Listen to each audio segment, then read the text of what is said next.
I really would like to be able to encourage people to disconnect from devices so that they can reconnect with reality. Most of us spend much more time bowing our heads over our personal devices than the personal divinity and than to God, right?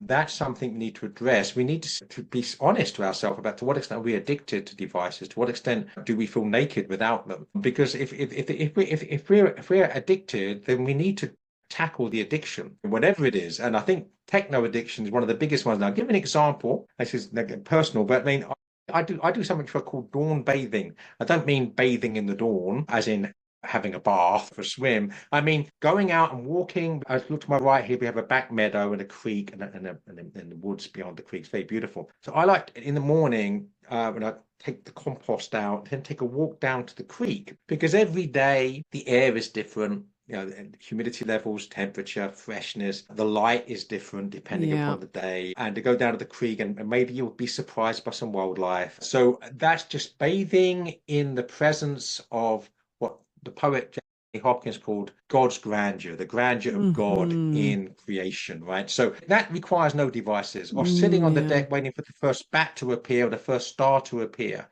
Right, Hmm. sitting by a fire watching the embers go out. I mean, Hmm. this is real reality, right? Not Yeah. artificial reality that's being fed to us by very powerful interests.